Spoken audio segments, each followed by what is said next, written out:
Welcome, everyone. Today, we are talking about using money wisely in midlife. And who doesn't need that? Mm-hmm. Every single person. Here we are. Oh, We are probably in the highest output in life because possibly we're helping with college tuitions or maybe just have older kids who cost a lot of money when they're older. yes. Good. And we're also trying to plan for retirement, possibly helping out our parents if they need Mm-hmm. help. So there's a lot to talk about today around Yeah. this topic. So joining us is John Coleman. He's an investor, an author, and speaker who explores the intersection of faith, purpose, and finance, which sounds about perfect to me. Yeah. Those three things together, faith, purpose, and finance. Wow, that is just a power combination and something I know all of us in this space want.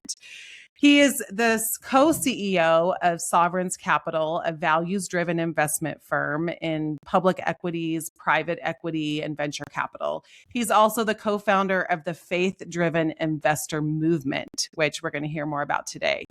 He's a frequent contributor to the Harvard Business Review, and his writing has also appeared in Forbes, the Washington Post, the New York Times, all the big ones, LA Times. But his books include Passion and Purpose, the HBR Guide to Crafting Your Purpose, and even a novel, which, John, that's pretty impressive considering the industry you're in, a novel called Miracles. He's a Hmm. graduate of the Harvard Business School and Harvard Kennedy School. Coleman and his wife live in Atlanta with their 4 children, and they pursue the good life he teaches, one marked by purpose, generosity, and faithful stewardship. John, welcome. We are so glad you're here. Yeah, thanks so much for having me on. And you noted I have 4 kids, so I know all about heavy output at this stage in life for sure. How And old are your kids, John? they're between 5 and 12, so 12, 11, 7, Uh-huh. and 5. Yeah, Okay. Mm-hmm. it's full at the moment. Yeah, it's great. Well, and as I'm thinking about this topic, what is it, John? I mean, we mentioned a little bit in the intro, but what do you think is uniquely challenging or maybe an opportunity for us in midlife? Yeah, I think this is a good time for us to reflect on what it is that actually makes a good life. Often when we're younger, we ask these questions up front, but then we just start charging ahead with career, with family, with all of our obligations. And so now is a great time to kind of check in and reevaluate. Am I on the path that I want to lead Mm-hmm. the life that I want to lead? We're all getting more reflective at this stage in life. Mhm. It's not all in front of us, some of it's behind us now. And so I think it's a good time. And we have the wisdom of lived experience to kind of know what's worked and what hasn't. And so it's a great time to reflect, I think, about what we think makes the good life, how the different components of our life fit within that work, family, money, etc. And also, I think uniquely for those of us who have kids, to think about how we try and pass that on to the next generation in a thoughtful way. That's something I know my wife and I are spending a great deal of time on right now. And so those three things kind of coming together make it a uniquely reflective period of time and a great opportunity, I think, to re-anchor in those things and also to equip those we care about with the tools to lead a good life from the beginning. Sounds exactly like what we want to be doing. And I am thinking about the woman who maybe has kids a little bit older than yours, Hmm. who is lifting her head up, maybe for the first time, and looking around and thinking, I have been on go, go, go mode for so long. I haven't even really thought about money. And maybe it's the stage of life, or maybe it's a catastrophe like a divorce that has happened that has made her realize I need to get a handle on things. Hmm. Where would you speak to somebody who maybe for the first time is really thinking in those long-term aspects? Yeah, absolutely. I'd say one of the mistakes we all make is to begin thinking about money without thinking about the why of money. And that was one of Mhm. the reasons I wrote this book. Often there are books with practical tips about paying a mortgage or saving for retirement or things like that. But there aren't that many opportunities to reflect on like money to me is a means, not an ends. It's not something you pursue in itself. It's just an enabler for the things that will really make our lives good, right? Our family, our Mhm. relationships, our professional activities, et cetera. And so I think the first step for me is not to dive into just trying to get a hang of your accounts or figure out what your retirement plan is. It's really to anchor in and say, okay, where's my life right now? And where am I using money to enable the better parts of my life? How does money fit into that? And once you've reflected on those values and the mindsets you have around money, then I think it's orienting everything in your life where you touch money. And that's kind of how I walk through the book. Start with mindsets. And then every area you touch money, spending, earning, giving, investing, saving, think about within that particular bucket, how do I make that work towards these broader and more important goals that I have, right? When I'm spending, am I spending on the things that are actually enabling me to be happier and more fulfilled? Or am I spending on things that I've just kind of, the momentum's carried me to spend on them? As I'm thinking about career, which is something that many women at this stage of life might be thinking about. I know my wife left the professional world once we had 3 kids and has stayed home, even though she stayed involved in some things. At some point, she'll probably pick her head up and say, hey, I might want to re-enter. And so as you're thinking about earning, are you just earning for a paycheck, or are you picking something that you think is going to be incredibly fulfilling for you as you re-enter the workforce?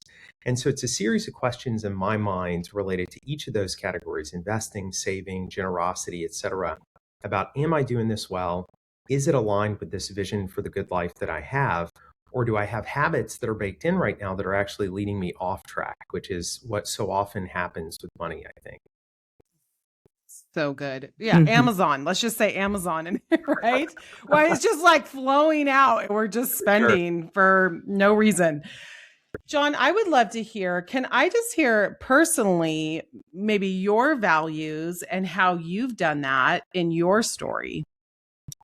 Yeah, so we are a Christian family, and so we're anchored in that. One of the things I talk about in the book is setting a family mission, vision, and values, which is something that we've done. I got a mentor that approached me a few years ago, and I work in the corporate world. Obviously, I'm an investor. And in every organization, we set a mission, vision, and values. And he challenged me, he said, what's your most important organization? And I said, well, my family is my most important organization. He said, well, have you done a mission, vision, values for your family? And we had not at that time. And so it was something we kind of took on as a family.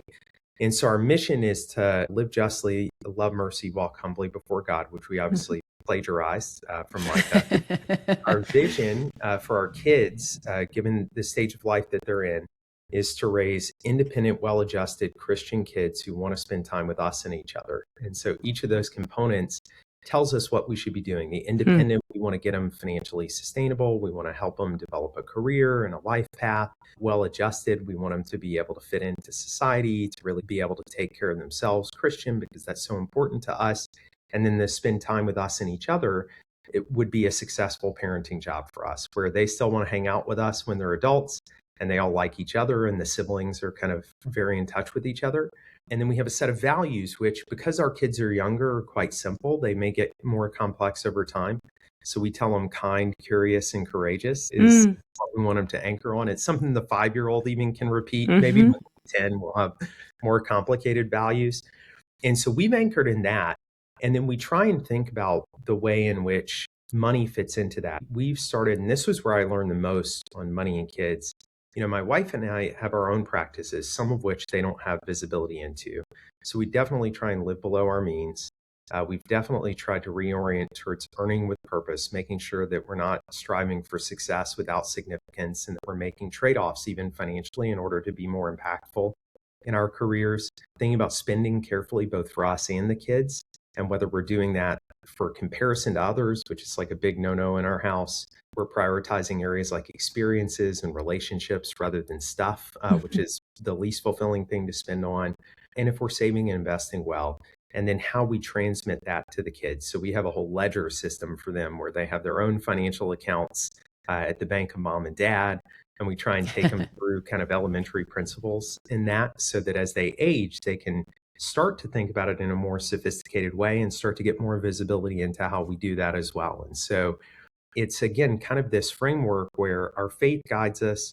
We tried to translate that into, like, what does that look like on the ground in day-to-day life for us as a family? And then how does money fit in as a component of that? And what is the gradual pathway we're going to put our kids on so that they can understand more and more of that as they mature over time? Man, I'm thinking I have missed the boat on this. You just did some of this stuff recently, Alex, because of challenges. So it's never too late. It's never too late.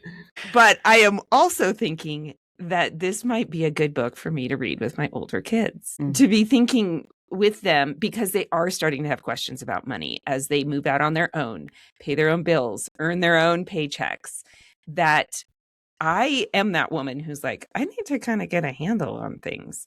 And so maybe I just do that with them.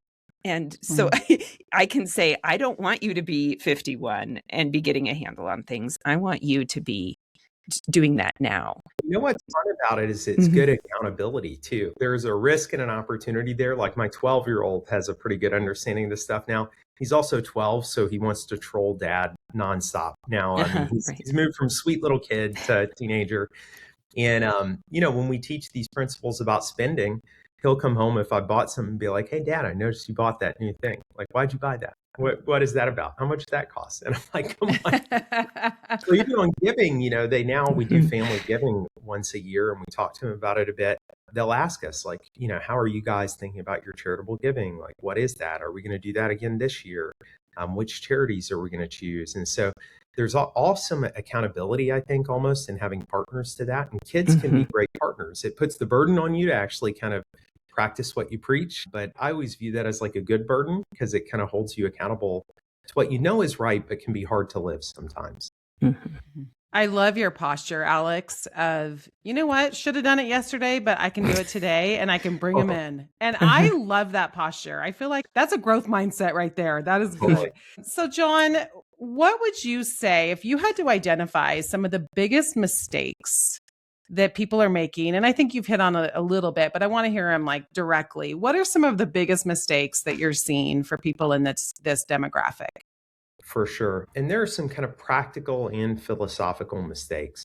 I'd say one of those for us as adults is we get caught up in the comparison trap of living and in what's called hedonic adaptation in psychology, where basically as we have more income, we escalate our lifestyle to match that income.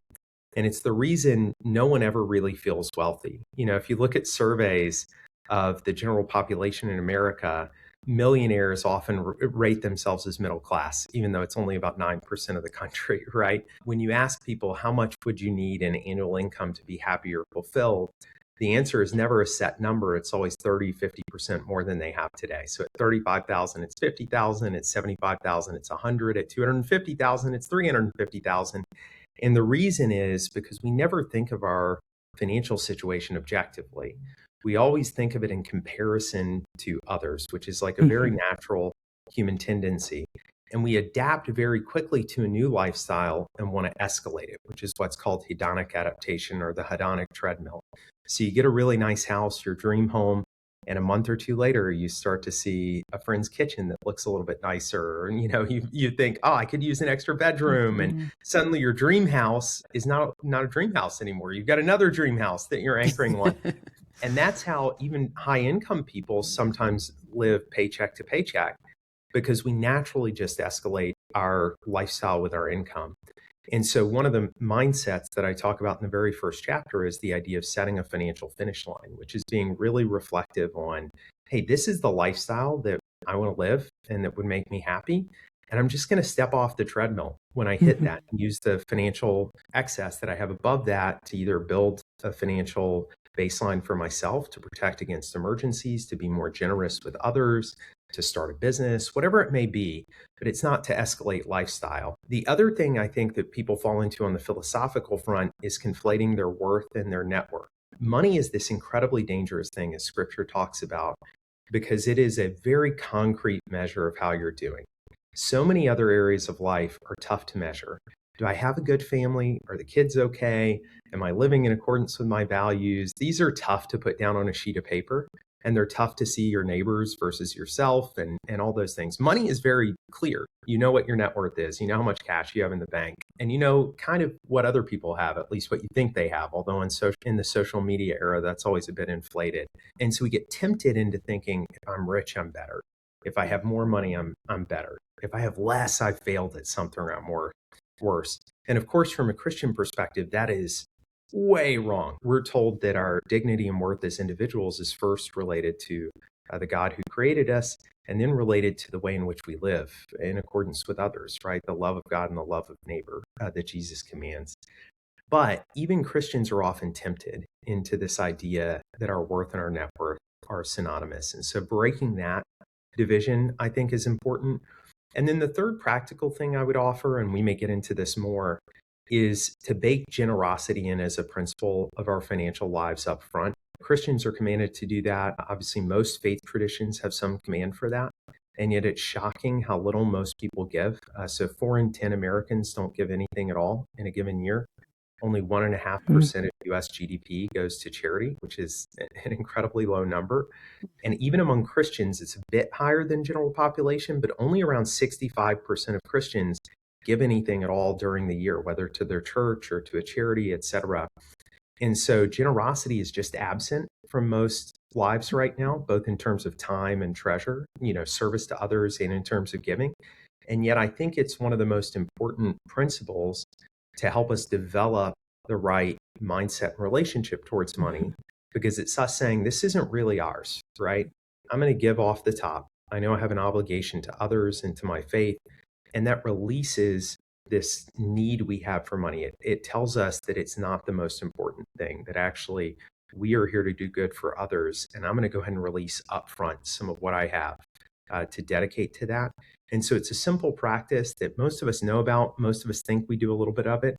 But if you look at the statistics, at least, it's really not a core part of the way that people live. And I've observed, especially with very wealthy families, that it's usually the number one determinant between whether a family is functional or dysfunctional is whether they have a family practice of generosity, which is kind of the anchor for many other things. That's a mic drop, John. Mm-hmm. Wow. Yeah. That is the determiner. Yeah. I mean, if you look, and especially people are at different stages. So, but even with middle income families, et cetera, I think this would hold true. But through my job, I get to hang out with a lot of families that have way more wealth than they need. And one of the number one things they're concerned about is, what is that going to do to my kids? It's harder to be poor than to be rich. But when you're rich, one of the things you worry about is, are my kids going to just get totally distorted by this? Are they going to lose purpose? Are they going to lack direction?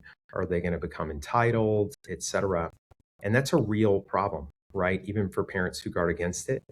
And I would say the families I've observed with really structured practices around generosity are those that most quickly escape the worst of those traps. And we've actually picked this up as a family. So annually now we have a family meeting where we collectively give together to charity.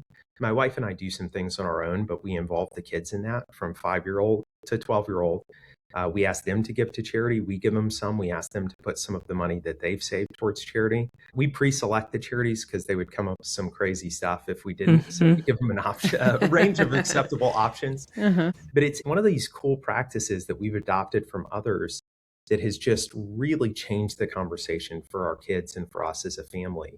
And as my wife and I dug into it, it was also surprising to us because the kids were more naturally generous than we were. We didn't know how it would go, but we challenged them, like, would you like to donate some of what you have to charity, and we'll match it, or we'll amplify it.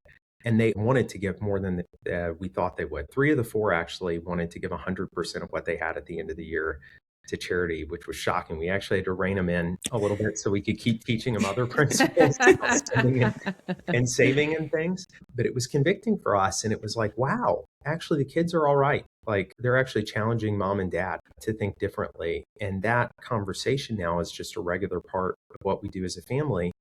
And I feel like that's helpful in anchoring the kids in the right mindsets around it. Mm-hmm. Yeah, we have found that because we give online at church specifically, when the physical basket gets passed, it passes by us. And we have had to tell our kids, we just want you to know that we do give, and this is how we give, and this is why we give online, because we're more regular and more disciplined in it that way. But some of those, what you called behind the curtain things, I think now as kids are getting older, that's what I'm talking about as far as having these conversations with my kids about how do we make decisions and what are we doing that maybe we think we're modeling to them, but if they don't know about it, then we're not actually modeling it. That's right. You're totally right. And that was the term I use in the book is financial apprenticeship, which is most of us learn more by observing someone else and doing it with them than we do by reading a textbook or getting a lecture. And kids in particular are observing everything all the time, right? And so sometimes we're even setting bad examples on certain areas.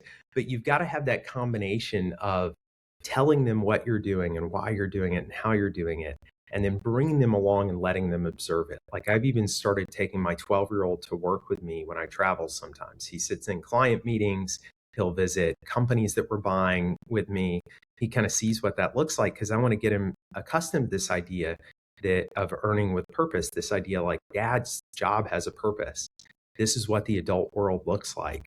And I could tell him about that, or I could take him and show him, right? And we feel the same is true of generosity. It's the reason we have that ledger system with them, because they're then managing accounts just the way that we are. And we have a chance to kind of walk them through it on a monthly basis and say, like, here's where your accounts stand. Bank of mom and dad pays an interest rate at the end of the year for the younger kids. They can't invest in markets yet, but anything they save, we give them a percentage return on what they've saved at the end of the year. But it's just kind of real world lessons. And then it causes them to ask questions, Alex, as you said, about what we're doing.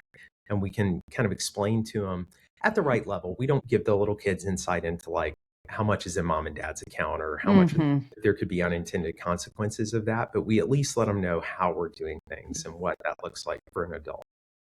Amazing. It's amazing. John, what's your perspective on businesses or organizations making generosity or tithing part of their model? Yeah, I love it. I think every company should have some practice of generosity baked into it. I tend to not be terribly prescriptive about what that should look like because people do have different beliefs about it. You know, in some companies, for example, they may be publicly traded or they may be other something else. Some people believe it's not right for the company itself to give. Rather, it's better for individuals within it to give. But one thing we try and do in our companies is make sure there's some practice of generosity baked into the company, whether that's an official day of service where they do things collectively, or they give an extra day of vacation, basically, so that people can go do community service. Sometimes there is corporate giving, if that's appropriate for the ownership structure, where I know a few people who are billionaires, but they've given their companies away, basically. So all the profits of those companies are now going to charitable causes. And one of those, a guy named Alan that we know, they even bring an employee committee into that rotates, where different people in the company are responsible for giving away all the company's profits every year. My gosh. Et cetera. So and that's appropriate because he was the owner of the company. Yeah. And so he could make the decision to give it away. And he loves bringing them, and they reinvest some in the company. So it's not all the profits because they want to grow the company as well. But basically everything that's not reinvested in the company, they give to Christian charity every year. And they get a small group of employees and others together to decide on what to give to. And so there are different ways you can approach it. You could do employee matching. But I think the idea of baking into the company culture, this idea of generosity, is one that's really encouraging to employees. It can be the right thing to do for owners. And so what that looks like may depend on the company context a little bit. But I do think it's an essential component of a great culture within a company. It's so good. It's so inspiring. I mean, it inspires me. And then it also encourages generosity. I think it keeps it front of mind for people. And I love that. And that as this is who we are. It's how we're going to be. I love it. Well, let's talk about making our money work for us. Yes. So, John, what can we do at this stage? Because, a lot of people feel behind. They say, well, I didn't quite invest in my 20s and I could have all that compound interest now, but I don't. So now what do I do? How do we at this stage do that? Yeah, the best time to start if you haven't started is now, all the time, right? And we think of middle age as like, oh, it's too late. But if you think about lifespan now, once you've made it to 45, 50, 55 years old, the likelihood is you're going to live to 85 or later today, right? With the way that healthcare has progressed, et cetera. And so you may still have a few decades left. And so I think on the pragmatic side, like I said, the best time to start is today and to take advantage of compounding. Compounding, I think, is one of the most important concepts anyone at any age can learn. And it's certainly most powerful when you're young. In the book, I have a chart, a simple chart that shows, and this is mostly to indicate starting with a younger person at 20, for example, that if you invest just $10,000, and that's a big amount in some contexts, but $10,000 invested for 45 years, if you do that at 10%, which has been the return of the equity markets over the last 40 years or so, that at the end of that period, it's $750,000. If you do it at 2%, because you were too conservative, it's $25,000. Right. And so this compounding, and if you did $10,000 a year for 40 years at 10%, that's $4 million at the end of that time period. And so this compound earnings or compound interest thing is something most people kind of intellectually understand, but they haven't actually done the math on like, what does that look like when you do it? And so, for example, I would have to run the calculations on like 20. If you're 50 and you're wanting to see what would it look like at 65 or 70, just committing to putting a certain amount into investments every year now and making sure you're disciplined. You don't take it out when you get skittish about markets, but you just set it and forget it and make it a core part of what you are.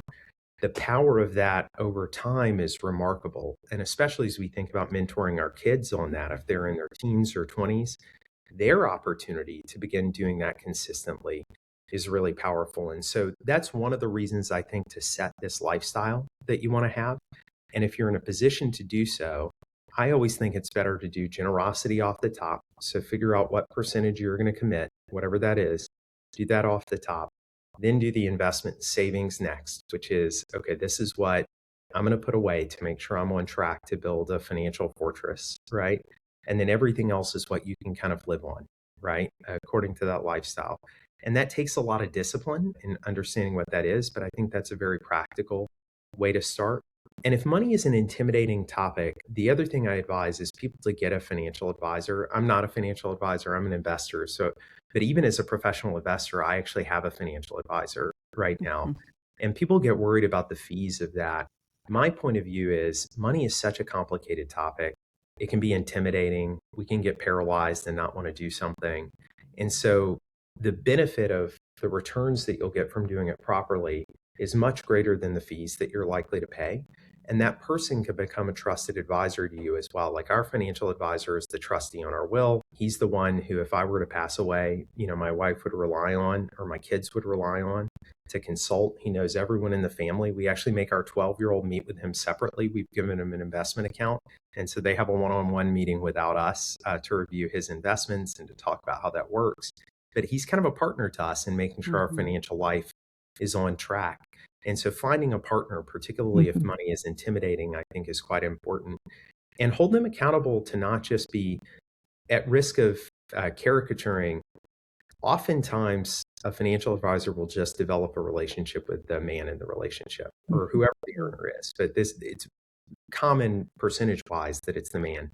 Don't settle for that. If you're going to have a financial advisor, they should be the advisor to everyone in the family, the kids, the husband, the wife, everybody, because they're really your family's partner, not just yours. And if they're not willing to do that, or if they're not the type of person you'd feel comfortable with that, they're probably the wrong person, in my experience. I appreciate you saying that as a man, because we have friends who are having crises, as I mentioned, death of a husband, and they are now left in a position to figure out finances in the middle of their grief. And so to have somebody that you already know and already have a relationship with, I would assume would be helpful. The other thing is having a relationship with the financial advisor of our parents. I just met with my mom's financial advisor, and it's important for me as her only child to kind of know the accounts, but also I know that I can call this woman when I'm in the middle of my grief and say, okay, we're here. I need this help, whether it's an emergency or it's the death of my mom. And so we kind of have to push past that uncomfortable and tell our parents, I need to understand this. My husband's done that with his parents. Like, we need to have those relationships so that when something happens, because it will, we are all prepared and ready to go? So my father-in-law passed away about 8 or 9 years ago now. And when he passed, my mother-in-law had not really been involved in that relationship at all. She barely knew who the financial advisor was. Mhm. Of course, when someone passes, you've got all of this crazy Mhm. stuff to work through. Apart from your grief, I mean, your funeral planning, you're trying to figure out where insurance and accounts are. And she was scrambling to pull all this together. And the financial advisor was almost dismissive during that time. He didn't pay enough attention. He had never built a relationship with her. We ended up switching her out of that. A few of us helped her think about how to switch, but it caused a real unnecessary burden on her that we were all trying to figure it out in the moment. And so I think particularly with aging parents, it is smart for at least one of the kids, if there are Mhm. multiple kids, to have good visibility into that, to have a relationship, and to have that hard conversation about like, hey, how can we navigate this? What does it look like for us to navigate this together if something were to happen? Or even if it's parents, like, if one of the parents is not that plugged into finances and the other is, how do you talk to them about, hey, you both need to get aware of this. You both need to have a relationship, and I'd love to be a part of that with you in a way that creates continuity, because people don't realize how chaotic it is when crisis strikes. And it's Mhm. the worst possible time to be trying to deal with this or develop a relationship if it doesn't already exist. Such wisdom. Just such wisdom. John, I'd love your thoughts on, I feel like there's a big push toward this younger generation, like flipping houses and investing in real estate. And it's everywhere. And all my kids are talking about it. And, they're trying to figure it out. And I know people who have done this really well. What is your perspective on real estate versus investments? Yeah, I tend to think that most people would be better off investing in simpler investment instruments that they don't have to spend much time on, that are safer and more diversified, if it's not their full-time job. Hmm. I think it's easy to underestimate how complicated it can be to try and take advantage of markets like that and the risks inherent in that, particularly with like buying houses. You're concentrating a lot of wealth and maybe even some debt into something. Mhm. And if it goes well, yeah, maybe that could work out. If it goes poorly, there's a ton of risk in that, right? And so I think, even having run the numbers on it, most people see, the appreciation in real estate, for example. So let's say you buy a house at $100,000 and you see your neighbor sell that 10 years later for $200,000, and you think, whoa, that was a great investment, right? Incredible. If you work out the actual annual rate of return on that, that's probably only 6 or 7%, which is close to half of what it would have been if you had just invested in public markets. And you're spending all this time on it, and you're taking risk on it, and you're maybe accruing debt on it. And so I think it can be a good model. I think people have done well developing passive income. There are definitely opportunities to invest in real estate. We run a real estate fund, and so there's opportunities to do that. I would just approach that and really make sure that if you're going to go down that route, to account for how much time and risk it might take, and to work out ahead of time, what is the actual return that I'm looking Mhm. for here? Like, most people don't do the math before they get into it. And you should build a spreadsheet that says, this is what I'm going to pay up front. This is annually how much it'll cost to run. Here's how much time I'm going to spend on it. Here's the revenue I'm going to get every year. And a lot of people are surprised at the end of that they could have done better just by going into a simple instrument in public markets like the S&P 500 or something like that, than they would have generating all this time and attention to an asset that's complicated to manage. And so I do think there's a route there, but I think most people underestimate the work and overestimate the return of that particular decision. It's really interesting and helpful to know. I think the passive income is the hope there, right? I mean, Yep. that's what I think people are wanting and trying to figure out. How do I make passive income where my time doesn't equal money? Which I Yep. hear Dave Ramsey talk about a lot too, is that's a bad equation when your time equals money. Yep. And so, can you talk a little bit about that? Yeah, and all investments to some extent are passive income, Mhm. right?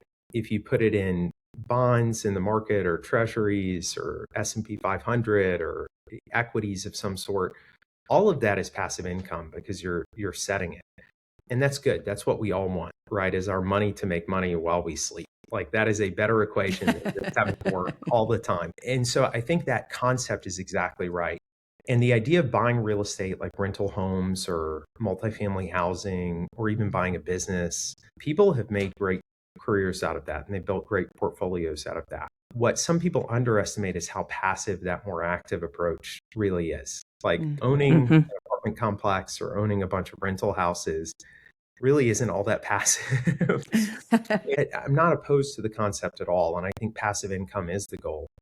I think people are often just not clear-eyed enough about modeling in advance, like building the actual spreadsheet. And if you don't know how to do that, this is where an advisor might be helpful up front to say, here are the returns that are actually going to come off of this. And here is the difference between that and truly passive income. Like if you were to just put that money in dividend stocks or in bonds or something like that, that you actually don't do anything with, you got to make sure if you're going to dedicate real time and risk to something like housing, you're actually going to exceed the returns in a meaningful way, right? And then the other thing people underestimate sometimes, like, I have friends who pick stocks all the time, right? They want to invest in individual stocks rather than something more diversified. And I'll push them on it sometimes. I don't invest in any individual stocks. Like I do investments for our firm, which is my day job, and that's where I spend time.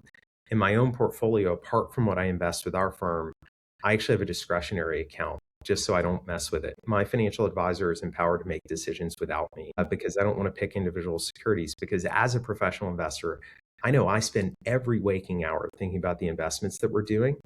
And my ability as a hobbyist, like in an hour or two a day, to make better decisions than someone spending all day thinking about it is pretty low. And it's almost that window into how much work it is to try and actually outperform the market that makes me not want to do that where I'm not actually focused. And so that's the push I would have for folks is make sure you really have confidence that whatever you're doing is going to outperform what you could do in a simpler portfolio. And if you're not confident in that, it might be better to be diversified, to be truly passive, to get an advisor to help you and to be comfortable with that. And then if your day job becomes I'm developing a rental portfolio and that's your actual job, that can be great because then you're building the portfolio. If you're trying to do that outside of your job, you've got to make sure you can pull that off and that you're actually modeling things appropriately so that it can work. Yeah, I mean, it's just really helpful. And I think with the Airbnb culture and watching all these people on TikTok and Instagram that have built these big empires, I think the 20 somethings are like, I want that. So it's really good to hear that. So John, as we wrap up today, I feel like I could just keep you on here and ask another 100 questions, but what would you say are some of maybe the most important aspects of this topic that we haven't covered today that you think would be helpful for people to know? Yeah, one that we didn't touch on, and this might be appropriate for people in middle age, is this idea of retirement, right? Oh, yeah, that. And one of the more controversial opinions I have in the book is that retirement is not a good goal. The conventional American view of retirement actually isn't good for people. The dominant financial goal for almost everyone in America is retirement, apart from education savings and things like that. And the conventional American view of retirement is I'm going to save up enough money through passive earnings and investments that I can withdraw from the world and I can just kind of do pure leisure, right? I'm going to go on trips, I'm going to golf a lot, etc. The actual evidence is that that's not terribly good for you. So the Social Security Administration has found that delaying retirement by even 1 year at age 64 lowers all-cause mortality by 20%. Retirement is actually associated, of the kind I described, with reduced mobility, with greater loneliness, with greater isolation, with greater chance of cognitive decline or cardiac events. There are all these unintended consequences of just kind of not having purpose, direction, and activity in your life. And so the concept that I try and push is saving for freedom, not retirement, which is I want to build up a financial foundation so that I can make all of the right decisions about what to do with my time according to what gives me great purpose, rather than out of financial necessity. I think that's a good goal because we all want agency and autonomy in our lives. We want to be able to choose the course of our lives. But I think that, and even the scriptures would tell us this, the Bible never says anything about retirement at all. It tells us to run the race as if to win it. It's got great stories about people doing things throughout their life. I think we're created to have a positive direction for our talents throughout our lives. And that may not look as, you may reduce your pace at 70 versus what you were running at 30. That may look like spending time with grandkids. There are different ways in which to do this. But my question for people is, how are you going to create purpose in your life throughout your life? How are you going to deploy your talents for the benefit of others throughout your life and stay professionally and intellectually engaged in what you're doing and save so that you have the maximum freedom to do that rather than the maximum freedom to just withdraw, which I think is bad for individuals and bad for society. Oh my gosh. I could stand up and cheer right now. John, I cannot tell you that fires me up because that is it. That is it. In fact, I was just working yesterday on getting a client a retirement plan. The Harvard Business Review just came out with were you a part of that? I was not a part of that. No. I just saw that it came out though. But I was like, and so I was, getting that for one of my coaching clients. And I was like, this is brilliant because so many people go into retirement and struggle. Totally. And they've been purposeful and they've been intentional and they've been effective. And now they're floating and they don't know what to do and they're not happy. And they're like, this is not what I wanted. So, wow, I just really appreciate your perspective on that. Well, I do think it's I'm not quite there yet myself, but I've had mentors who have gone through that process. And many of them have just realized quickly, like, this is not for me. I got to figure out something to do with my. And again, it can look very different. Like one of the guys I talk about in the book, who is a great mentor, Rick Woolworth, he retired from a Wall Street job that was pretty high pace. And then he and his wife they actually did it as a nonprofit, so they didn't make money from it. And they had the foundation to do that. But they launched a mentorship program called Telemachus to connect younger couples to older couples. And then they did kind of couples counseling and coaching all over the country because their passion was investing in young people and helping them have healthy careers and healthy families. And that was their second mile, so to speak. So he didn't want to do Wall Street anymore, even though he'd enjoyed that. But he didn't just withdraw. And he did play a little bit more golf. Really, he and his wife then got to work together. They toured the country. They met tons of interesting people. They created a ton of impact in people's lives. He had the freedom to do that because of how thoughtful he'd been about his financial life. But he, until he passed away, was doing something incredibly meaningful with his life. And they were incredibly happy doing that, right? That's the kind of life I'd love to see people empowered to lead. Yeah, that's the From Strength to Strength book that we all love from Arthur Brooks, but that is the embodiment of From Strength to Strength, what you just described. So John, as we wrap up today, just how can people learn more from you? Yeah, so if they want, they can buy the book. Good Money is everywhere. Good Money, 6 Steps to Building a Financial Life with Purpose. It's from Harvard Business Review. It's on Amazon and others. I have a website, johnwilliamcoleman.com, if you want to reach out and get in touch. And then I have a Substack where I send out articles periodically called On Purpose. So if you were to Google John Coleman On Purpose, you would find it and could subscribe. I'm signing up today, John, just so you know. I'm signing up for your Substack today. Well, awesome. Thank you so much. This has been incredible. What a gift. Thank you, Krista and Alex. This is such a cool program that you have. I think it's such an important topic, and it's such a privilege to be with y'all. Thank you.